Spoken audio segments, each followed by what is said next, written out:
నేనొక broadcast channel create చేశాను కదా! హిందూ ఫెనటిక్స్ ఎవరైతే వైలేటెడ్ అకౌంట్స్ ఉన్నాయో, ఎవరైతే లా భాషతోటి బైబిల్‌ని గానీ, మరియమ్మ గారిని గానీ, క్రిస్టియన్స్‌ని గానీ బండబూతులు తిడుతూ, ఇష్టానుసారంగా ట్రోల్ చేస్తూ, కమ్యూనల్ వైలెన్స్‌ని ఎంకరేజ్ చేసే అకౌంట్స్ ఏవైతే ఉన్నాయో, మెటా గైడ్‌లైన్స్ ప్రకారం రిపోర్ట్ చేస్తే వాళ్ళ అకౌంట్స్ అన్నీ ఉండవు కాబట్టి, అలాంటి అకౌంట్స్ ఉంటే ఈ సొసైటీకి చాలా విషం లాంటిదని నేనొక బ్రాడ్‌కాస్ట్ ఛానెల్ క్రియేట్ చేసి, అందులో యాడ్ చేసి మీ చేత రిపోర్ట్ చేస్తున్నాను కదా! దీన్ని భార్గవ్ అనే అతను, భార్గవ్ టైసన్ అనే అతను తీసుకెళ్ళి వాళ్ళకే అంత యూనిటీ ఉంది. మన హిందూ రిపోర్ట్స్ అన్నీ, మన హిందూకి సంబంధించిన అకౌంట్స్ అన్నీ చేపిస్తుంది. టెర్రరిస్ట్ అందరూ రండి మనం యునైట్ అవుదామని తన మైలేజ్ అయితే తను పెంచుకోవడానికి ఒక వీడియో చేశాడు. ఇంకా అక్కడి నుండి ఎవరైతే ఈ లా కారంతోటి మన మీద పడి ఎంతసేపు బురద జల్లుతూ ఉండే అకౌంట్స్ ఏవైతే ఉన్నాయో నా మీద పోస్ట్ చేసి యాంటీ హిందూ అని, యాంటీ ఇండియా అని రకరకాలుగా ఎవరికి తోచింది వాడు నా మీద వీడియోలు చేసి ఇష్టానుసారంగా ట్రోల్ చేసి హిందూ కమ్యూనిటీకి నేను ఏం చేయకపోయినా, ఏ దేవుడిని తిట్టకపోయినా, ఇండియా కానీ మన దేశపు ప్రజలను కానీ ఏమీ వైలేషన్ చేయకపోయినా, ఏ తప్పు చేయకపోయినా, ఎవరిని నేనేం బ్లేమ్ చేయకపోయినా సరే, నా మీద ఇష్టానుసారంగా నన్ను బ్యాడ్ చేయాలనే ఉద్దేశంతో పనిగట్టుకుని చిన్న ఛానల్స్ ఏంటి, చిన్న పేజెస్ ఏంటి, పెద్ద ఇన్‌ఫ్లుయెన్సర్స్, ధర్మ బోధకులు, ధర్మాన్ని రక్షిస్తానని ఒక మాస్క్ ఏసుకొని హిందూ బంధువులందరినీ మోసం చేసే యూజ్‌లెస్ అకౌంట్స్ ఏవైతే ఉన్నాయో వాళ్ళందరి చేత మాస్ రిపోర్టింగ్ అనేది చేస్తున్నారు. నేనొక ఉగ్రవాదినని, నేనొక సోషల్ టెర్రరిస్ట్ అని ఇష్టానుసారంగా అసలైన ఉగ్రవాదం ఏంటో నేనిప్పుడు చూపిస్తాను మీకు. కొన్ని వేల మెసేజెస్‌లో, కొన్ని వేల కామెంట్స్‌లో నేనిప్పుడు చూపించేవి కొన్ని జాగ్రత్తగా ఉండాలంట. హిందువుల జోలికొస్తే ఖతం చేస్తారంట, దొరికితే చంపేస్తారంట, నా సంగతి చూస్తారంట, నా అంతు చూస్తారంట. నాకు కానీ నా ఫ్యామిలీకి కానీ ఏదైనా జరిగితే దానికి కారణం ఈ హిందువులు, వీళ్ళ వెనకుండి నడిపిస్తున్న హిందూ ఇన్‌ఫ్లుయెన్సర్స్. ఈ బాధ్యత ఒకవేళ ఆంధ్రాలో చంపితే ఆంధ్ర గవర్నమెంట్‌ది, ఆంధ్ర పోలీసులది. ఒకవేళ తెలంగాణ తీసుకెళ్ళి చంపితే తెలంగాణ ప్రభుత్వం, తెలంగాణ పోలీసులు. అంతకన్నా టాప్ మోస్ట్ బీజేపీ ప్రభుత్వం. ఇలా రకరకాలుగా ఉగ్రవాదాన్ని చూపిస్తున్నారు. ఏవైతే అకౌంట్స్ ఉన్నాయో నాకు పెట్టిన మెసేజ్‌లు కానీ ఎవ్రీథింగ్ నేను స్క్రీన్‌షాట్ తీసుకున్నాను. నా మీద ఎవరైతే హెరాస్మెంట్ చేస్తూ నన్ను ఎవరైతే బ్లేమ్ చేస్తూ రిపోర్ట్స్ అనేవి చేయిస్తున్నారో, ఎవరైతే నా మీద వల్గర్‌గా పోస్టులు వేశారో, ఫాల్స్ అలిగేషన్స్, ఫేక్ ప్రొపగాండాని హిందూ కమ్యూనిటీకి నా మీద జరిపిస్తున్నారో వాళ్ళందరి అకౌంట్స్ నేను లింక్స్ కానీ, స్క్రీన్‌షాట్ కానీ తీసి పెట్టుకున్నాను. వాళ్ళందరి మీద నేను కేసు వేస్తాను. అలాగే మెటాలో కూడా నేను కేసు వేశాను. అది ఆన్‌గోయింగ్ అవుతుంది ఆ ఇష్యూ. సంవత్సరం నుంచి భవానీ ఇష్యూ అయినప్పటి నుండి సనాతన్ నావికుడు కానీ ఇలా ఈ సమ్ సార్ట్ ఆఫ్ ఇన్సిడెంట్స్ అయినాయి కదా! సో వాళ్ళకి అడిగిన క్వశ్చన్‌కి ఇప్పటికీ సమాధానం చెప్పలేదు, అది వేరే విషయం. అయితే వీళ్ళ బ్రాడ్‌కాస్ట్ ఛానల్‌లో రిపోర్ట్స్ కొట్టించమని తెగ వైరల్ చేస్తున్నారు నా ఐడీని కానీ, నా పేజ్ కానీ. అయితే భవానీ అంటుంది నన్ను ఇన్‌స్టాగ్రామ్ నుండి తరిమి కొట్టేస్తదంట. అలాగే సనాతన్ నావికుడు మాస్ రిపోర్టింగ్ వల్ల పేజ్ పోకపోయినా పర్లేదంట, కానీ నా రీచ్ అనేది ఎఫెక్ట్ అవుతదంట. For your kind information, mass reporting doesn't effect page reach until ఏదన్నా వైలేషన్ ఉంటే తప్ప, ఏదన్నా మెటా గైడ్‌లైన్స్ వైలేట్ చేస్తే తప్ప పేజ్‌కి ఏమవ్వదు. అండ్ ఆల్సో రీచ్ పడిపోదు. సో కొంతమంది చదువుకోలేని వాళ్ళకి చెప్తున్నాను. అంత కష్టపడి చాలా పనులన్నీ మానుకొని నా మీద రిపోర్ట్స్ కొట్టేస్తున్నారు కదా పని కట్టుకొని. దానికి ఎగ్జాంపులే భరత్ సేన అకౌంట్ 40,000 మెంబర్స్ ఎంతోమంది ఉండేవారు. వైలేషన్ వచ్చింది కాబట్టి, కమ్యూనిటీ గైడ్‌లైన్స్ వైలేట్ చేశారు కాబట్టి ఆ అకౌంట్ పోయింది. ఇప్పుడు అలాగే నన్ను ట్రోల్ చేసిన వాళ్ళ పేజ్ కూడా ఇందాకే పోయింది. And also I don't want to waste any time. ఇలాంటి వాటికి బుల్‌షిట్ వాటికి నేను రియాక్ట్ అవ్వి నా టైం వేస్ట్ చేసుకోను. బట్ ఒక విషయం చెప్పడానికి మీ ముందుకొచ్చాను. ఇంత మూకుమ్మడిగా, ఇంత యూనిటీతో నా మీద రిపోర్ట్ చేయించడానికి ఎంతమంది ముందుకొచ్చారే. సో కాల్డ్ ధర్మాన్ని కాపాడుతానని ఒక ఫేస్ మాస్క్ వేసుకున్న వాళ్ళు, లేదంటే ధర్మ సంరక్షకులు.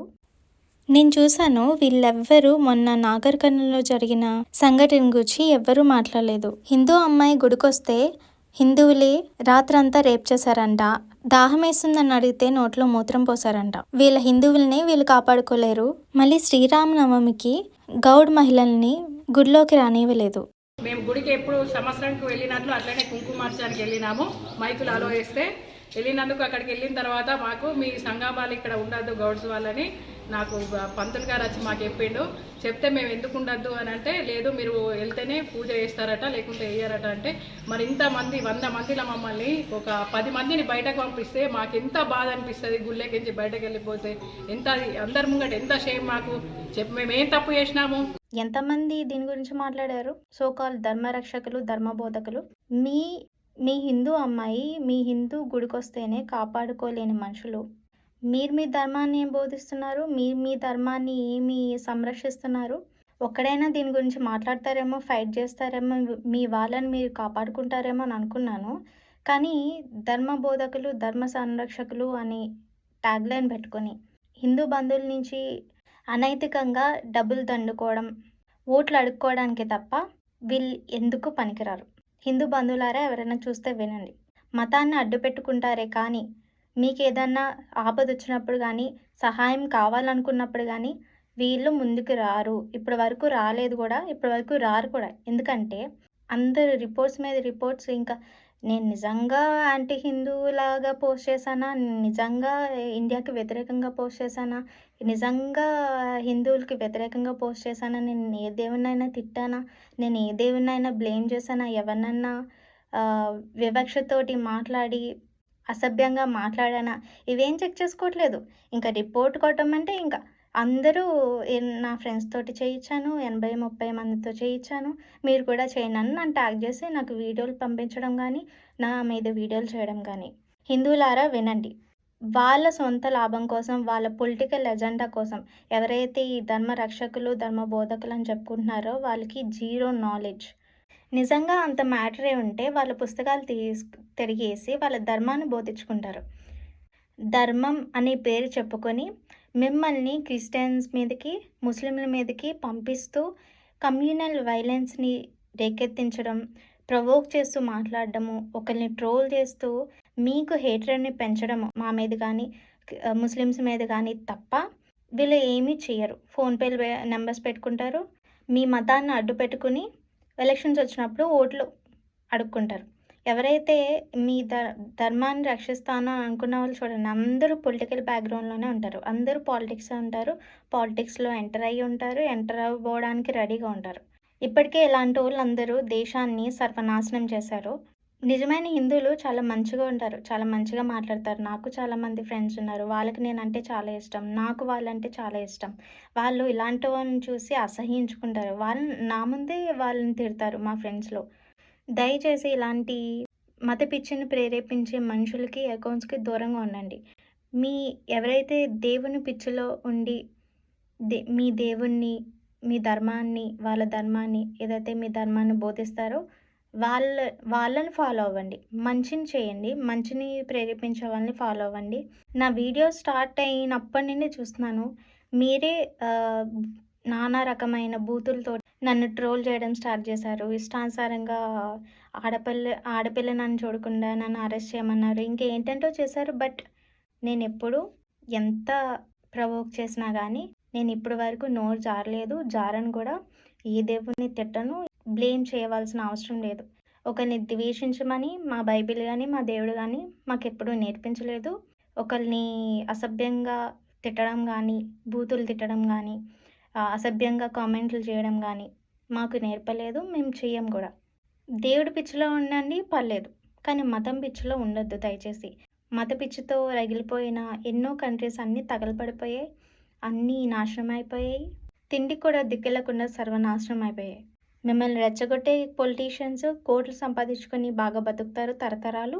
వాళ్ళ దగ్గర నుంచి డబ్బులు తీసుకొని సో కాల్డ్ ఇన్ఫ్లుయెన్సర్స్ మిమ్మల్ని రెచ్చగొట్టి మా మీదకి పంపించి డబ్బులు సంపాదించుకుంటారు. గుర్తుపెట్టుకోండి, everyone are సెల్ఫిష్. చక్కగా మీరు యూత్ చదువుకోండి, డబ్బులు సంపాదించుకోండి, కష్టపడి జాబులు చేయండి, అమ్మా నాన్నలు చూసుకోండి. మీ తోటి వారితో, మీ హిందువులతో కానీ, ముస్లిమ్స్తో, క్రిస్టియన్స్తో చక్కగా కలిసిమెలిసి ఉండండి. If you are really interested in your dharma, మీ ధర్మాన్ని మీరు చాటుకోండి. మీ ధర్మం చాటుకుంటూ వీడియోస్ చేసుకోండి. ఇంకా ఎవరికైనా చెప్పుకోండి. చుట్టుపక్కల చెప్పండి. చుట్టుపక్కల ఉన్న క్రిస్టియన్స్‌కి చెప్పండి. వీలైతే మీ బుక్స్‌ని పంచిపెట్టండి. నచ్చినోళ్ళు ఫాలో అవుతారు. నచ్చినోళ్ళు వదిలేస్తారు. యూత్ ఇలాంటి మత గొడవల్లో హిందూ బంధువులందరికీ చెప్తున్నాను మరొకసారి. ఇలాంటి మత గొడవల్లో దూరి కమ్యూనల్ వైలెన్స్‌ని రేకెత్తిస్తూ దేశాన్ని దేశంలో ఉన్న పీస్‌ని దయచేసి చెరపొద్దు. ఒకటి గుర్తుపెట్టుకోండి లాస్ట్‌గా, క్రిస్టియన్సే లేకపోతే మీకు చదువు లేదు, మీకు తిండి లేదు, హాస్పిటాలిటీ లేదు. ఇంకా గట్టిగా చెప్పాలంటే శూద్రులని, దళితులని వేరు చేసి ఊరవతల ఉండినప్పుడు తిండి పెట్టింది క్రిస్టియన్స్. బట్టనిచ్చింది, చదువు చెప్పింది, హాస్పిటల్‌లో చేర్పించింది, వెలేసినప్పుడు హక్కును చేర్చుకుంది క్రిస్టియన్స్. సోషల్ లెవెల్స్‌ని రూపుమార్పింది క్రిస్టియన్స్. క్యాస్ట్ సిస్టమ్‌ని రూపుమార్చింది క్రిస్టియన్స్. ఇలా చెప్పుకుంటూ పోతే చాలా ఉంది. తర్వాత వీడియోస్‌లో నేను చెప్తాను. బ్రిటిష్ వాళ్ళతో పోలుస్తూ మమ్మల్ని మా మీద హేటర్‌ని పెంచుతున్నారు. దయచేసి ఇండియన్ హిస్టరీని తెలుసుకోండి. బ్రిటిష్ వాళ్ళకన్నా ముందు జరిగిన హిస్టరీని కూడా తెలుసుకోండి.